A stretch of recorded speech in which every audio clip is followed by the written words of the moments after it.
سلطان نور الدین زنگی کا نظام عدل۔ اسلامی ریاست میں شرعی احکام کے مطابق نظام عدل قائم کرنا حاکم اسلام کے بنیادی فرائض میں سے ہے، کیونکہ شریعت پر عمل میں برکت ہی برکت ہے، جبکہ ظلم و ستم اور شریعت کی خلاف ورزی میں دونوں جہان کی تباہی ہے۔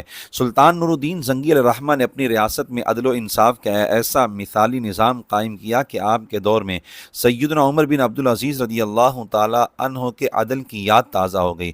سلطان نور الدین علیہ الرحمہ سیدنا فاروق اعظم رضی اللہ تعالیٰ عنہ کی سنت پر عمل کرتے ہوئے کئی مرتبہ خود عدالت میں عام شہریوں کی طرح پیش ہوئے اور اس کے ذریعے شاہی منصب کی عزت میں اضافہ کیا۔ آپ نے مشہور حنفی عالم دین تاج الدین عبد الغفور کردری علیہ الرحمہ کو شام کے شہر حلب کا قاضی مقرر کیا تھا۔ کسی تاجر نے تاج الدین کے پاس آ کر سلطان کے خلاف دعویٰ کیا۔ قاضی صاحب نے اپنے خادم سوید کے ذریعے سلطان کی طرف پیغام بھیجا، آپ کے خلاف عدالت میں کیس دائر ہوا ہے، لہٰذا انصاف کا تقاضا پورا کرنے کے لیے آپ تشریف لائیں۔ جب سوید پہنچا تو آپ میدان میں تھے۔ خزانچی نے سوید کی بات سنی تو اپنے طور پر مذاق اڑانے لگا کہ قاضی نے بادشاہ وقت کو عدالت میں بلانے کی جرت کیسے کی ہے۔ پھر اس نے ٹھٹھا کرتے ہوئے سلطان کو پیغام دیا تو آپ نے اسے ڈانٹ کر فرمایا کہ اگر مجھے عدالت میں حاضر ہونے کا حکم دیا گیا ہے تو اس میں ہنسنے والی کون سی بات ہے۔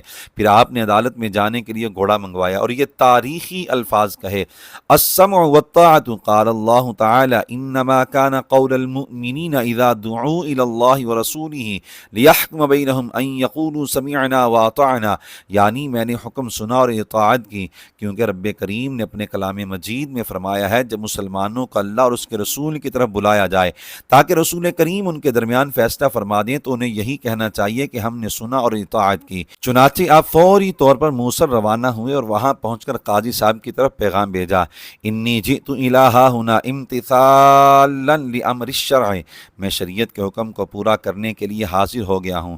شریعت سے متعلق شاندار پیغام۔ جب شام کے شہر موصل پر نور الدین زنگی علیہ الرحمہ کی حکومت قائم ہوئی تو آپ نے وہاں ماہر عالم دین کو قاضی مقرر کیا اور حاکم شہر سمیت تمام ذمہ داروں کو حکم دیا کہ ہر کام قاضی صاحب سے پوچھ کر شریعت کے مطابق کیا جائے۔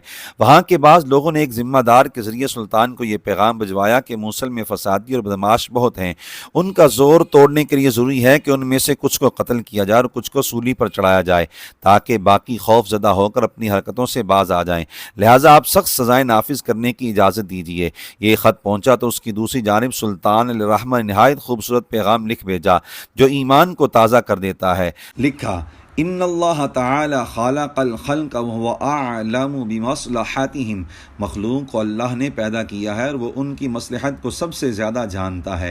وشرع لهم شریعۃ وهو اعلم بما يصلحهم، یعنی خود رب کریم نے اسلامی شریعت عطا فرمائی ہے اور وہی سب سے بڑھ کر جانتا ہے کہ مخلوق کی اصلاح کیسے ہوگی۔